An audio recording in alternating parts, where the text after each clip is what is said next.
endeudado por 20 años y con una deuda inicial de cerca de 6 millones de pesos. Te cuento la historia de un crédito hipotecario. Y tal como lo oyen, Lago Familia, es un crédito a 240 meses, es decir, a 20 años, con una línea de crédito, un monto de 5.8 millones de pesos.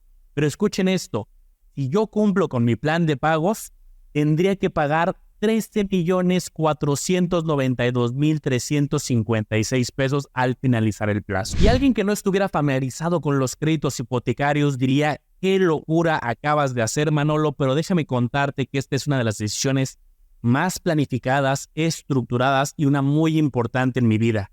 Sacar un crédito hipotecario para comprarme una casa. Y déjame contarte una cosa, estoy muy contento porque ya la compré. De hecho, estoy grabando desde la nueva ubicación. Este es el primer video que hago en este nuevo espacio. Y por lo mismo quiero hacerte un tutorial bien completo de todo el proceso que fue de varios meses de todo lo que viví. La comparación de bancos, cómo escoger el mejor crédito hipotecario, cómo hacer que te autoricen estas líneas de crédito y con una buena tasa. Y esta decisión empezó hace unos meses tal cual con un ejercicio en Excel como lo estás viendo en pantalla. Con apoyo de mi equipo nos fuimos metiendo banco tras banco, sobre todo los grandes, medianos, y fuimos revisando las condiciones y los diferentes créditos hipotecarios que tenían cada uno de estos bancos. Algunos te das cuenta que habían 2, 3 opciones porque tienen variantes en sus créditos. Y aquí va el primer tip relevante del video. A diferencia de otros productos bancarios como una tarjeta de crédito, quizá alguna inversión, que uno lo puede abrir en el mismo banco que ya trabaja, donde ya tiene su dinero, donde ya le pagan la nómina en algunos casos, en un crédito hipotecario es muy distinto. Aquí tienes que comparar y no necesariamente tu banco te va a dar las mejores condiciones. Otro reto con el que me encontré y te va a pasar cuando tú busques un hipotecario es que vas a entrar a las páginas y vas a encontrar tasas que parecen atractivas, pero con una palabra que es clave.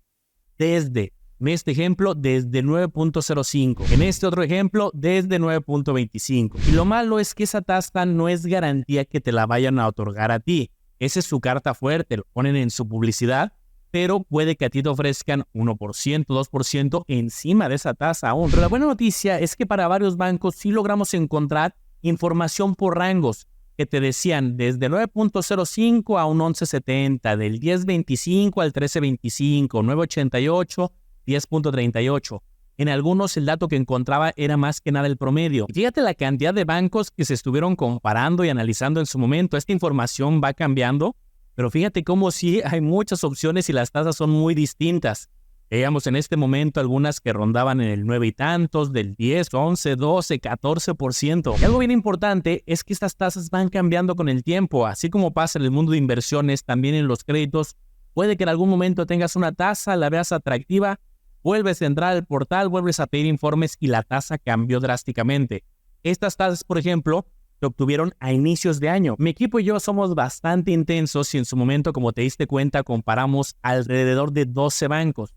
Yo te recomiendo que hagas un ejercicio muy similar, quizá con 3 a 5 bancos, creo que es un buen número para una decisión tan importante. Ahora bien, en un crédito hipotecario es bien sabido que la tasa de interés es una variable muy importante a revisar, pero hay otros gastos asociados, otras comisiones, seguros. Por lo tanto, en un crédito hipotecario no solamente hay que echarle un ojo a la tasa de interés, sino también al CAT, costo anual total. Y míralo con un ejemplo, lo bueno que yo ya pasé por esto y para ti va a ser mucho más sencillo al ver este tipo de tutoriales del Lago de los Business. Fíjate, yo tengo una tasa, que fue la que me ofrecieron, que dentro de mi comparativo era de las más atractivas en este momento, del 8.95%, ahí donde dice tasa fija ordinaria. Pero quiero que te fijes también en la primera columna que dice CAT, costo anual total del 10.6%. ¿Y cuál es la gran diferencia? El costo anual total va a incluir otros gastos, otras comisiones. Para mí es un número más realista de cuánto voy a pagar, al final no solo de intereses, sino también de otros gastos. Y hablemos de estos gastos porque son muy relevantes para tu decisión. El primero que quiero platicarte es el de comisión por apertura.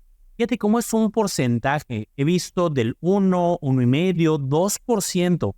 Sobre toda la línea de crédito que tú vas a solicitar. Si quieres un crédito hipotecario de 2 millones, pues va a ser un porcentaje sobre los 2 millones. En mi caso, que era un crédito de una cantidad fuerte de 5.800.000, un 1% sería muchísimo. Y digo, el cálculo es muy sencillo, matemáticamente hablando, de 5.800.000 por 0.01, 58,000 pesos. Ahora, si fuera un banco de los que te cobra el 2% de comisión por apertura, 116,000 pesos solamente por sacar el crédito. Y aquí te va otro tip muy importante. Yo he visto en la industria que esta comisión ya no todos los bancos la están cobrando. En mi caso particular del crédito que yo saqué, afortunadamente no iba a aplicar. Fíjense, las letras chiquitas decía, la comisión por apertura realmente es del 1.5 en este banco. Y a mí me dijeron que había una promoción, que en ese momento no le estaban cobrando, que era un cliente con un buen perfil. Y a mí no me cobraron nada. Y a ver, ya te diste cuenta que yo saqué el crédito con Banamex, pero a ver, este video no es patrocinado por nadie. Esto yo lo hago de manera educativa. Ya sabes que a mí me gusta compartirte información de valor. Pero esto lo puedes preguntar en todos. Oye, ¿cuál es la comisión de apertura? Y si hay alguna promoción, una manera de exentarlo. Te va a poner muy bueno este tutorial. Tú solamente ayúdame con una manita arriba, con un comentario para que yo pueda seguir trayendo videos de educación financiera. Y si llegamos a unos 5,000 likes, hasta te doy el tour por la casa nueva. El que sigue es el gasto del avalúo. Este puede que no sea tan relevante como otros gastos que vamos a platicar. Y en este caso era de 15,000 pesos. En pocas palabras, que profesionales de la industria, en este caso del banco, fueran a evaluar cuál era el valor completo de la casa para ver cuánto crédito me iban a otorgar. Porque efectivamente el crédito no solamente depende de condiciones personales como tus ingresos, como tu buró de crédito, el estatus que tengas en buró, sino también del valor de la vivienda. Si la casa está evaluada en 1,000,000 de pesos, y tú vas y le pides al banco que te presten 3 o 5 millones, no lo van a hacer. Te van a decir máximo 1,000,000 de pesos, incluso menos. Porque esa es otra regla justamente. Los bancos no te van a prestar el total de la vivienda. Fíjate este ejemplo de mi caso real. Te prestamos hasta el 90% del valor de la casa.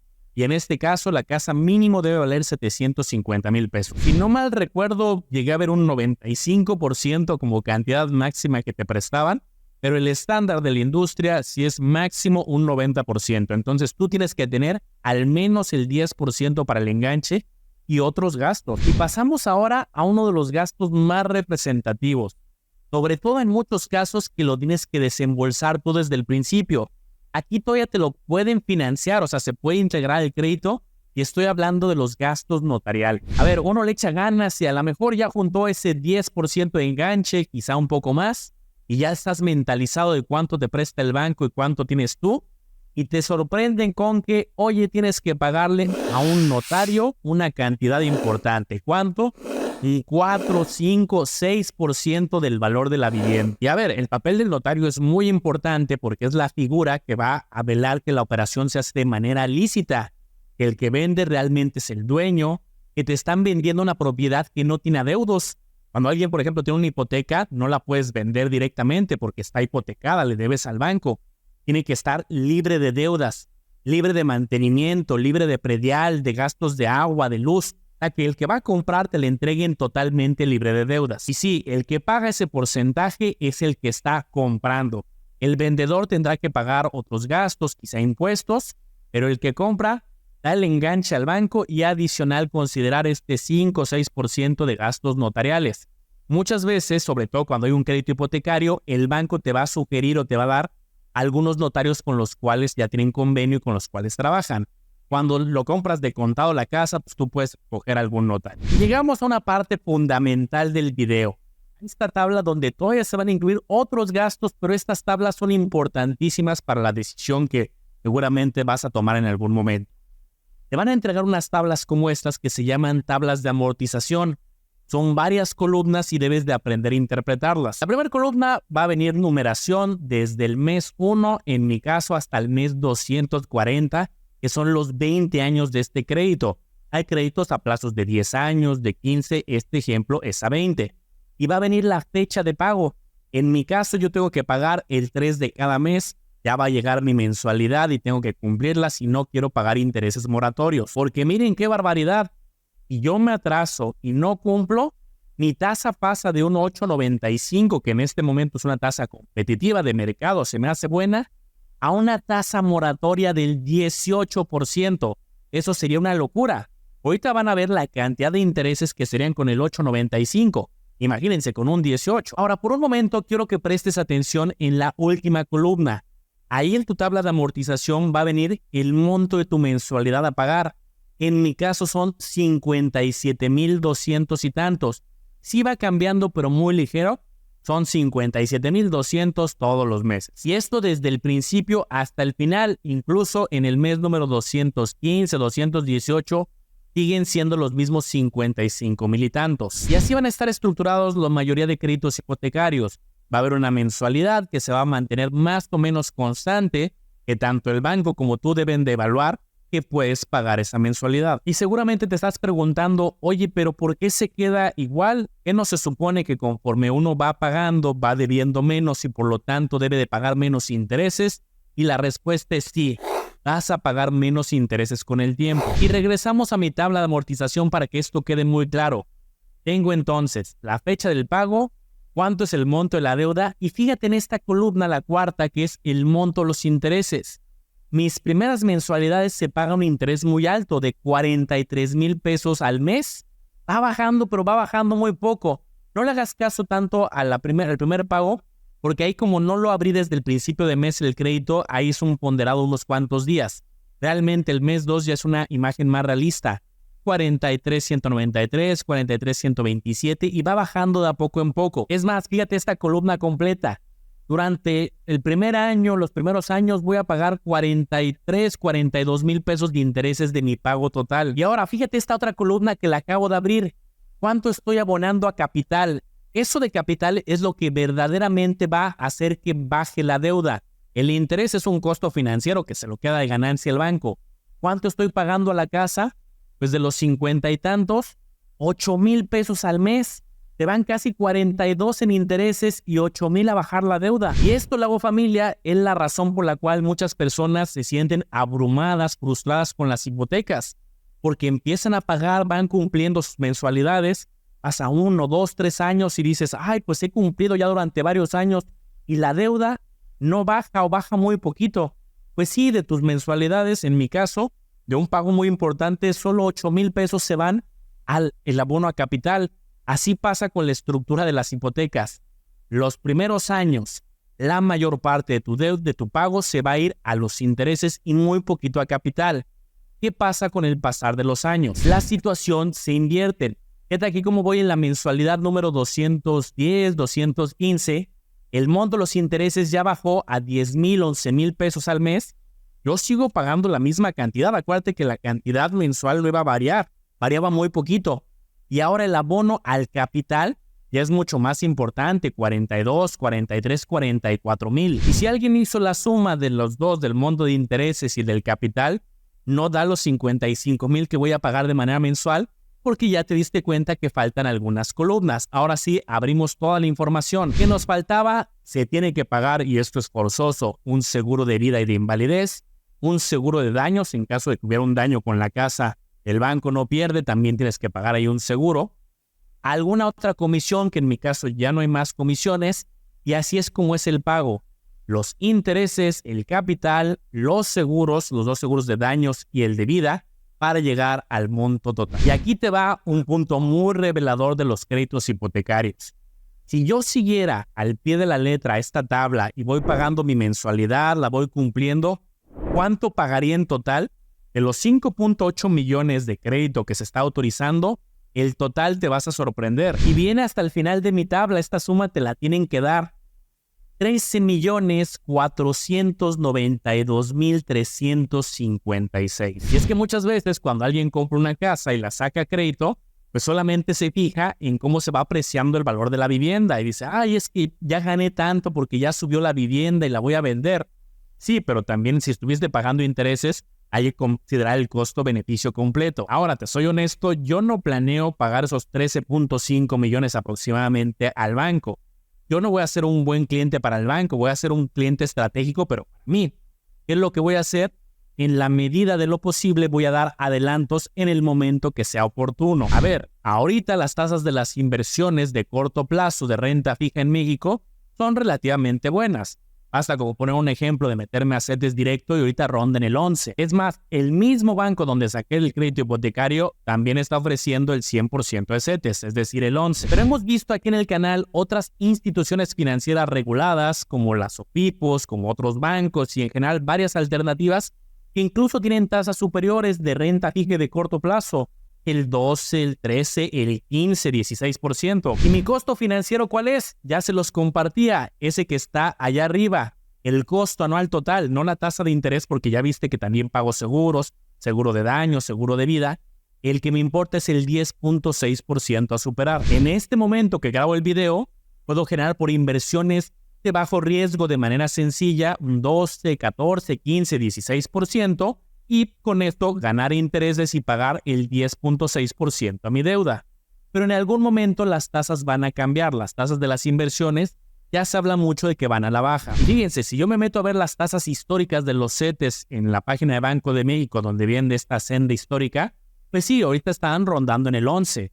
Pero hay momentos donde el CETE es relativamente más bajo, en un 4.33, se estuvo en un 3.18 hace unos años, 3.01, 2.94. Cuando las tasas bajen y los CETE estén pagando quizá un 3% nuevamente, las OPIPO, los bancos, pues quizá no tan bajo, pero también se ajusten 7, 8%, yo voy a continuar con esta tasa, este CAT del 10.6%. Y en ese momento, en la medida de lo posible, las finanzas personales, haré un esfuerzo de dar adelantos, esos pagos extra que se van directamente a capital.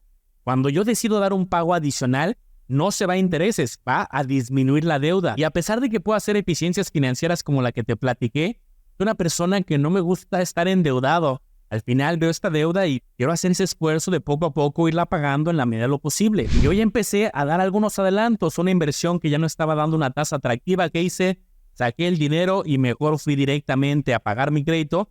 Y ya viste que los primeros meses estos adelantos van a ser estratégicamente buenos, porque mis mensualidades se van a pagar intereses, no estoy bajando la deuda realmente. Estos pagos extra sí bajan la deuda. Algunas consideraciones finales y dudas frecuentes que sé que te pueden estar surgiendo son las siguientes. 1. Al momento de sacar este crédito yo tenía un score crediticio, que esto lo puedes sacar en la página del buró de crédito. Creo que sí tiene un costo, pero bueno, cuando estás haciendo este trámite vale la pena.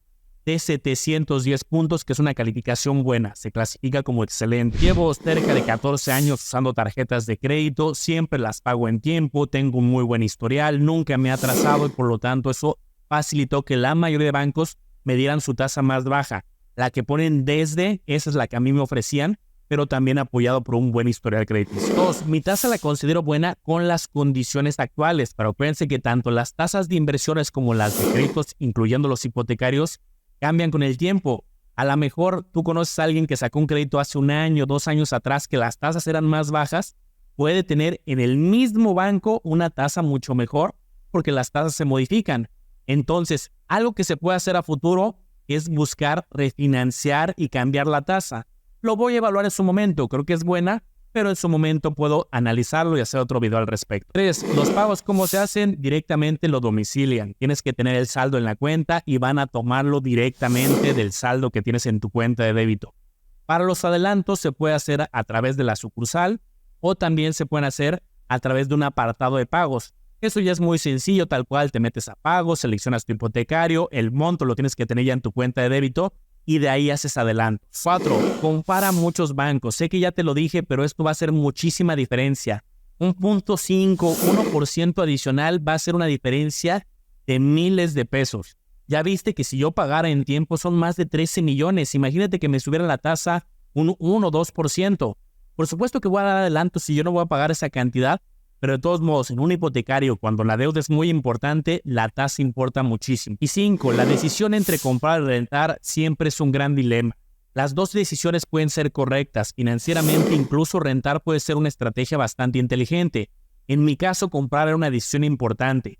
Es un lugar donde yo paso mucho tiempo porque no solamente es mi casa, sino también mi oficina, trabajo desde casa. En mi caso, sí buscaba un lugar donde establecerme durante varios años, un lugar que pueda hacer modificaciones y adaptar la casa muy a mis necesidades, pero no te sientas presionado por esta decisión. Al final hay que evaluarlo mucho, ya te diste cuenta que no es una decisión a la ligera, porque hay un gran gasto en intereses, en seguros, y hay que estar financieramente preparado para ello. Estoy bien motivado, Lago Familia, verás que vendrán mucho más videos, voy a remodelar completamente la oficina y vamos a no solamente remodelar el espacio, sino también la estructura de videos, para que cada vez haya información de mucho más calidad. Déjame tus dudas, tus comentarios y ya sabes que si llegamos a los 5,000 likes, te doy el tour por aquí por la casa y te hago una extensión de otros videos donde profundicemos a mayor detalle acerca de los hipotecarios y este tipo de decisiones financieras. No olvides dejar tu manita arriba y nos vemos en el próximo episodio. Espero te haya gustado este review informativo. Recuerda analizar y comparar muy bien porque tú serás el único responsable de tomar una decisión bien fundamentada.